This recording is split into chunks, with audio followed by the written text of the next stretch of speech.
Hey, and welcome to the podcast today. My name is Melissa J. Scott, and I'm your host of the Connected podcast.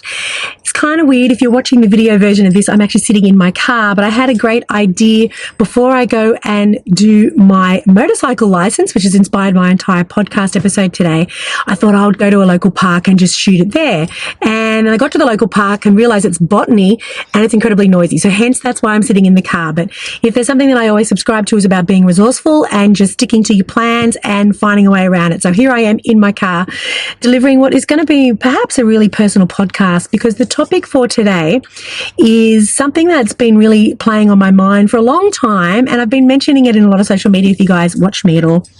I'm turning 50 next month, and it's a real personal struggle for me actually turning 50. And yes, I know it's a number, and yes, I'm the fittest I've probably ever been in my life or up there with the fittest. And, you know, I'm happy and I'm healthy and I'm all those things, and I'm very grateful, but it's still really challenging because I'm not at a place in my life that I thought I was going to be. You know,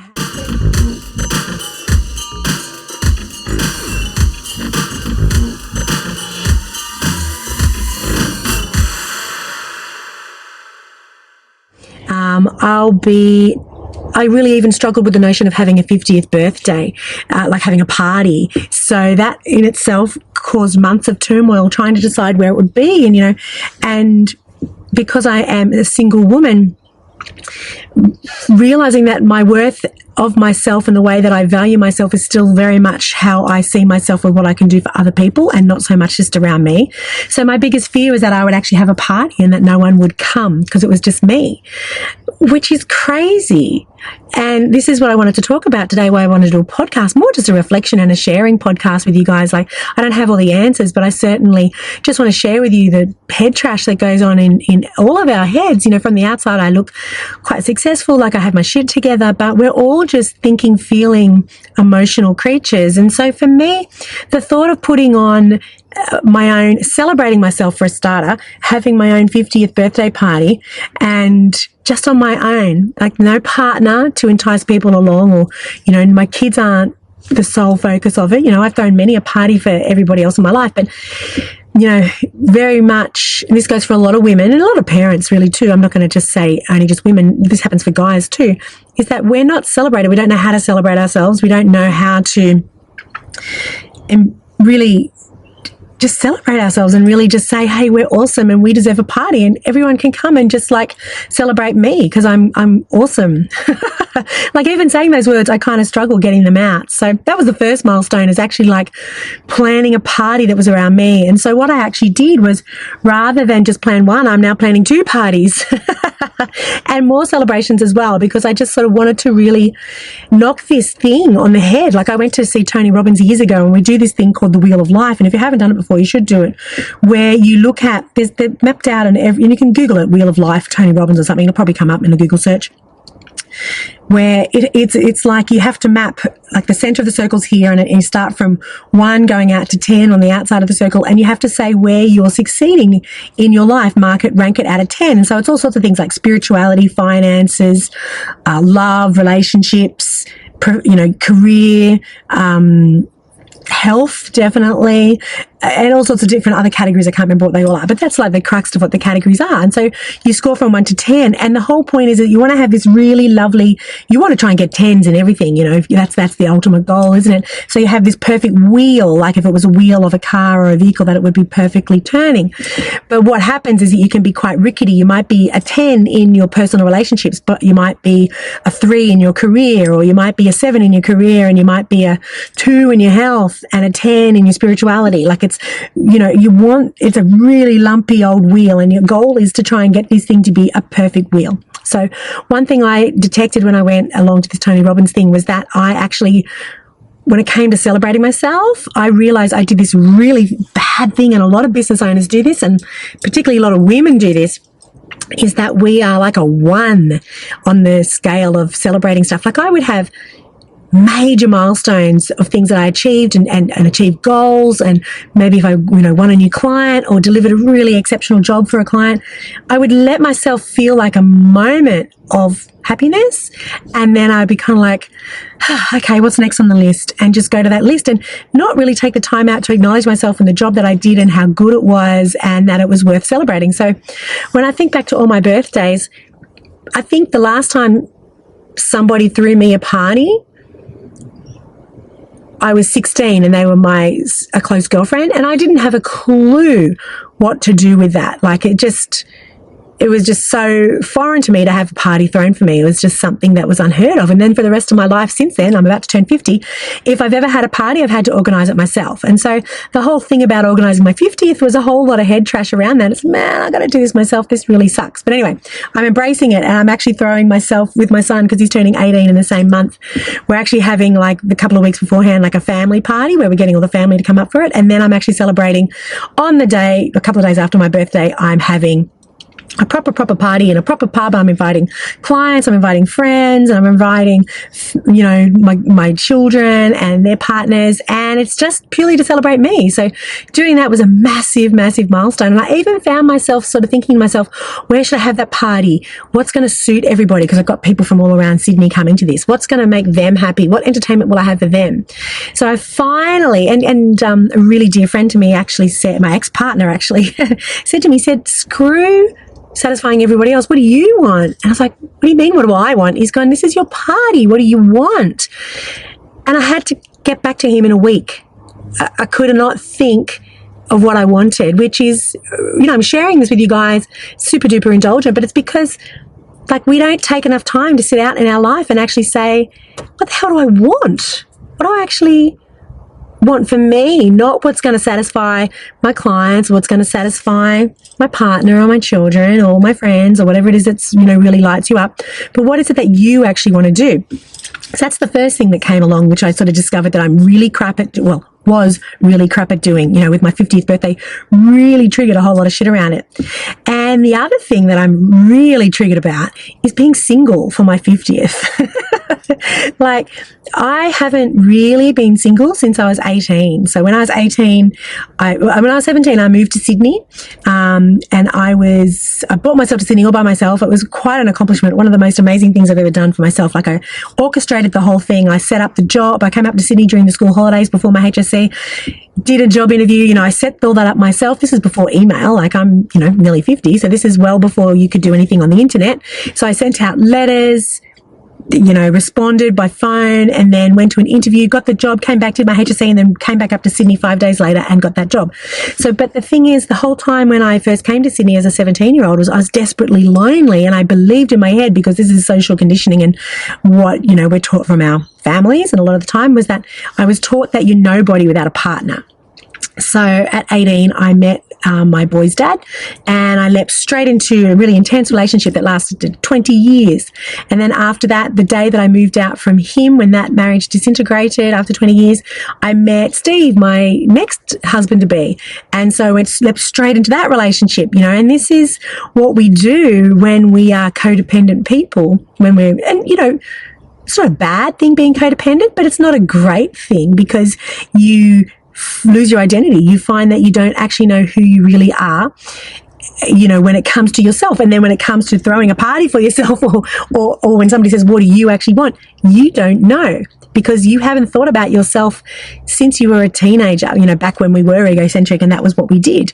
A woman in my 20s and 30s, I had 3 children, and I raised them, and I was working hard, and I had my own business. And so I looked independent, and I was independent, and I was very financially independent. And most of the time, a lot of the time in that marriage for the last 10 years, I was supporting the family. And then in my next marriage, I was very much supporting myself and my children, and also helping my second husband support himself, because he had such big alimony payments. That's another story.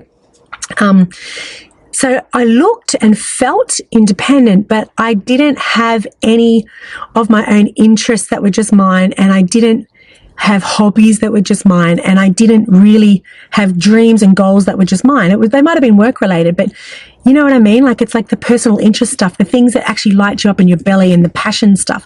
So when I would go out, I would find myself talking to people about small business because I love small business and I love marketing and I love branding because that's what I do. I love my kids, so I talk about that. But I really never ever had any real interests. So when I was with Steve, I developed, I rekindled my great love for camping, caravan and camping, and heading into the outback and the desert. Like, I forgot how much I love that stuff, but we really just stumbled across that. That wasn't me consciously deciding it. So as partners in relationships, and I want to refrain from saying just women because men can do this too, is we can really lose ourselves and we can really, really get so busy in our lives that we forget to tap into the essence of who we are. And then we have a pretty major event happen in our life. And for me, that happened when I was 45, was that my second husband, who I loved, adored, nurtured, cherished, and kind of carved my whole life around he died all of a sudden. It was incredibly unexpected. Not really when you think about it, because he did let himself get pretty overweight and drank a lot. But he was, I'm just being really honest because this is the forum to do it in. But it was still a surprise to me. It did shock the shit out of me when he just died of a massive heart attack at the age of 48. And I describe it to people now. It was like I woke up that morning and we'd had an awesome morning. It was a good night before. We were just so lucky. It was one of those really special times. And then he left for work. I remember seeing the back of him as he walked out the door, and I was just kind of like, man, he's fine. I'm so lucky. I just love that man. And I'm really happy that was my last memory of him consciously when he was in the room.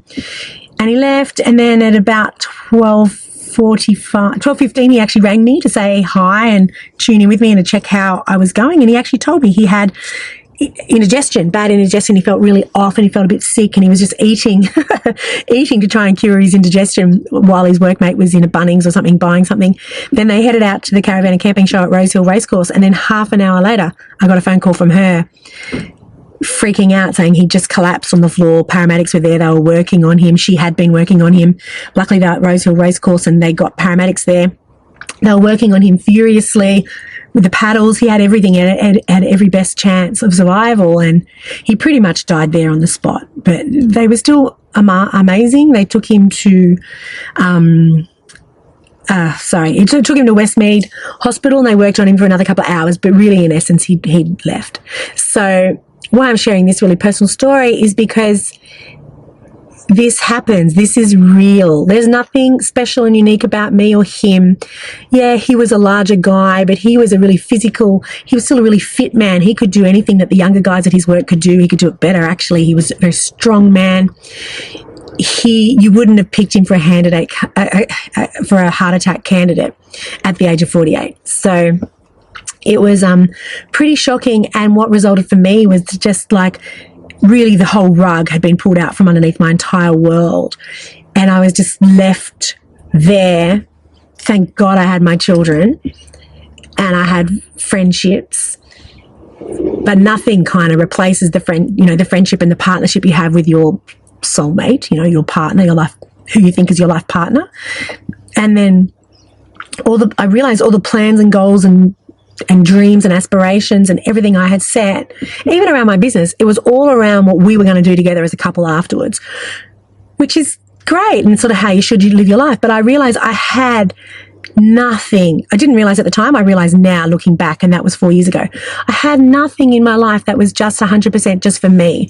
I did everything for the kids. Like, my kids had athletic careers. Like Kai was and Dane, really, really big in their athletics, and I was traveling all around the state, and we even went down to Victoria with Kai for some national events. Kai also played rep soccer. Curdy was playing A-grade soccer. Dane played soccer. So that I was extraordinarily busy with my kids. I was extraordinarily busy with my kids and their activities. I was extraordinarily busy before Steve died with him. I was managing all of his social media for him on the side, like no one knew it was me. I was helping him build his personal brand. I was really his greatest fan, and I was doing all the marketing for him on the side personally. And then I was working in my business, which I loved and was passionate about. But in that whole equation, there was nothing there for me. Like, what was my passion for me? So that when he died, I had my kids, so I kept doing what I had to do with them, which is great because that's what keeps you alive and keeps you going. I had my business. Well, I had to work because, I'm not an affluent woman, so not yet anyway. So I had to keep doing that. But my soul was ripped out and there was nothing to replace it. So I did what a lot of people do, and I replaced it with another relationship, and I attached myself to a beautiful man who I loved very much, but way too soon. I hadn't done any of the healing that I should have done. And we sort of got together in our codependent relationship, which was very tumultuous, very up and down. It stopped and started a lot of times. It was very loving. I'm not going to be nasty to that man. He was a great man, but he was troubled because I wasn't fulfilled and complete, and I wasn't a whole person in myself still, and didn't even know to be. So anyway, that relationship ended at the time of putting this together. That ended about 8 months ago. And since then, I finally had the aha in my life that what's missing is me, is my soul, my self-love, my interests and things that I do for myself. So that's why I wanted to put this podcast together, and it's all sort of culminating with turning 50 next month. And so this year I've been really busy doing stuff that are just projects for me and things that I'm passionate about. So last year with my partner, we got together and I reinvigorated my love of singing, which was awesome. And we wrote some music together and it was amazing. But again, I was very much just doing it kind of the style of music that he liked, the style of singing that he liked, trying to be sort of like what it was to blend into that. But I actually have my own individual style of music that I like, and I've started songwriting stuff that I like for me, on a personal level. So that's one thing that I've been doing for myself, which is wonderful. And I got myself singing lessons and I'm loving it. And so right now I'm looking at putting together like a trio of musicians, just myself and two other musicians, to put together and start playing some gigs and singing the songs that I like, that light me up, that are really of interest to me. The other thing I did at the end of last year was through Facebook, I'd seen a bodybuilding, a girlfriend of mine who'd gotten into bodybuilding, and she's just like a loose friend, somebody that I'd met at a retreat and then went to. And then I followed her on Facebook, and I followed her whole journey over like a year of bodybuilding, and it was so interesting. I just thought, and then when she competed, I was like, oh my God, like I'm 50 next year, and I thought I wanted to run a marathon this year, but really that's so demanding on your knees. So I just thought, and I'll just destroy my body. So I thought, you know what I'm going to do? I'm going to do a bodybuilding competition. So naively, I thought I'd be doing that competition, after 6 months of training, but it actually requires a good 12 months of training. So I'll have had 10 months. I'll be competing in October.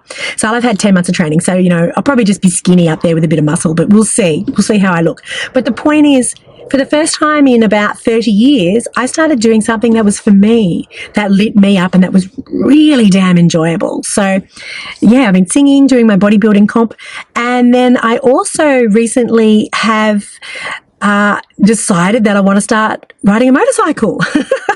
And my kids are just kind of like, oh my God, Mum, like, you're really going through taking this midlife crisis thing really seriously. And I said, no, but this is something that I've kind of wanted to do, haven't really passionately burnt in me about it, but it looks really cool. And I went with my ex-partner to do a video shoot for a motorcycle company and met a really lovely young woman who was riding a bike, and she just transformed for me what riding a motorcycle looks like for a woman. So she's got a nice sporty little bike, and she gets out every weekend with just a whole lot of different mates, and they ride. And I love being out in nature, and I love, bushwalking, and I love being out in just the elements, and that's the other thing I love. I love camping, so I just sort of thought this motorcycle riding, it's got to go hand in hand with it. So that's where I'm off to in about half an hour. So I'll be cutting this off in a minute because I'm off to go learn how to ride a motorcycle, because I don't know how to. And even though I grew up on a farm, it wasn't that kind of a farm. Like, we weren't really encouraged to do stuff. And I was allergic to everything anyway. So, but we didn't have motorcycles or anything. So like, this is, age 49 and 11 months, I'm going to go learn how to ride a motorcycle. And if I like it, hopefully buy one and enjoy it and join some groups and do that on the weekends. Again, something for me, but something social, because we all know that, particularly, I love that my podcast is called Connected. So that for me means about being connected to yourself and knowing who you are and what makes you tick. And it also means being connected to other people. So, I'm looking for activities that connect me to other people, not just solo ventures all the time. So even though riding a motorcycle is quite solo, you can join motorcycle groups and do it all together, which is actually advisable because it's a lot safer that way.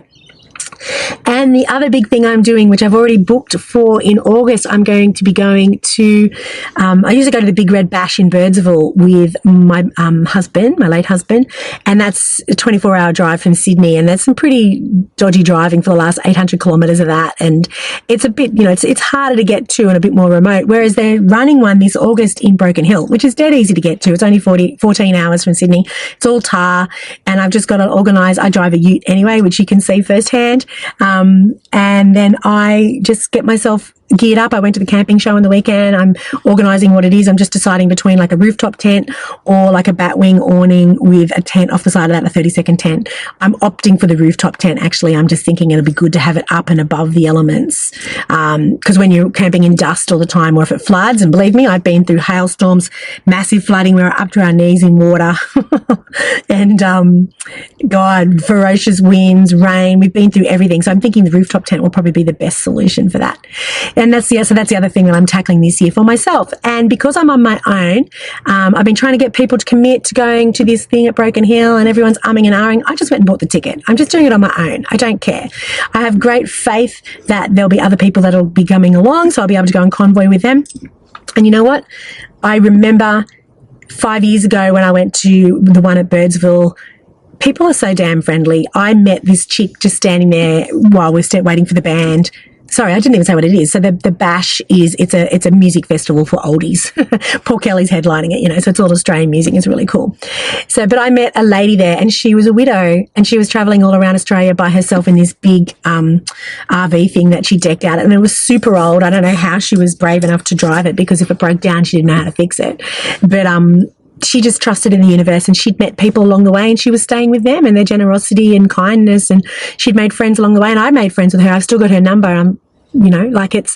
This is what happens when you push yourself and you go out there and do stuff solo.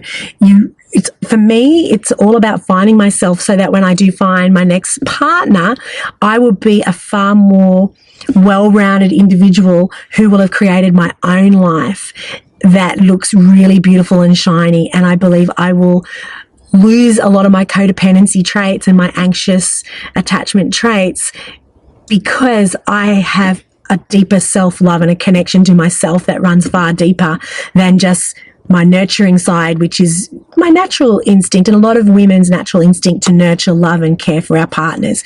And it's made me a beautiful mother, because you do that so naturally with your mothers. But, maybe your partners don't need so much nurturing and so much caring as like a child does. They want an equal, and they want somebody who's got their own activities going on, their own life and their own passions. That's outside of their business.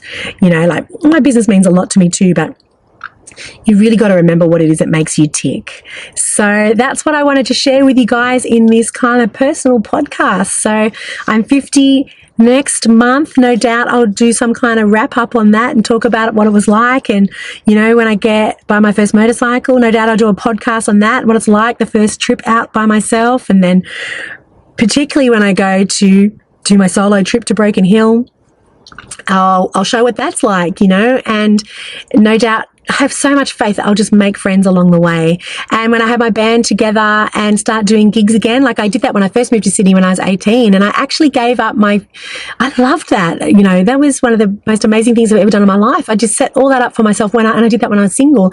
And then 2 years into my relationship with the boy's dad, I gave myself nodules, because he was giving me so much pressure about quitting that and leaving that, because he wanted me more to himself, and me being the good partner, I couldn't make that decision. It was too hard. So I gave myself nodules instead, which is like, damaging your voice. I really believe that a lot of the things that we do to ourselves physically through sickness or injuries is quite psychosomatic, and it's very much linked to our brains, and we create this kind of angst in ourselves and these kind of injuries, so we don't have to make these decisions for ourselves, and our body just makes that decision for us. But that's another topic, and I do want to talk to a kinesiologist about that, with you guys, and then one of the upcoming podcasts. So I hope you're having a great day. Hope you enjoyed this podcast. If you have somebody in your life that is approaching a milestone birthday, or if they're widowed, or if they're just in a relationship and they're coming to the end of a marriage or something, show them this podcast, share it with them. I'm 49 and 11 months, and I am discovering who I am again. And it's a beautiful journey. I've made some really wonderful friends, and I've had some amazing connections with people that wouldn't have happened when I was in a relationship. And I am thinking that my next relationship, whenever that is, and I have beautiful faith that that'll happen. I have no angst around that at all. I'm not online dating. I'm not doing any of that stuff. I just know the right person will come along at the right time with the right lesson, you know, the right learning. And I just know that I will be a far more whole individual that will be able to bring so much more to that relationship and to every relationship, you know, to my clients that I do a lot of business with, to my friends. You know, I'm rekindling a lot of friendships because I let a lot of them go in my last relationship because that became so codependent. You know, and I just think it's a really good message, and I want more people to think about it and just plan their lives and live more consciously, and, you know, maybe not have to get to the depths of becoming a widow or having a major breakdown in a relationship and a personal kind of real coming of age, where you can actually just make these changes and find yourself and discover who you are and what you want to do without having to have all the angst and stuff that goes along with it. So if I can help anybody do that, I'm more than happy for you to share this podcast and just get the word out there about what it means to be connected, not just to our friends and family and people around us, but connected to ourselves, because that's where it all starts. Until you have that really deep, authentic connection with yourself, any other connection you're going to have outside of that is only going to be less than. So I'm talking about deep love, deep compassion, deep care, where you love both sides of yourself. And I've got other podcasts all about what self-love is if you want to check those out as well. So thank you so much. Love you guys. I'm really, really grateful for the people that tune in, and I hope you've learned something. If you want to reach out to me and have a chat, please do. You know all the ways. They're always listed in the show notes. And I'll chat to you next week.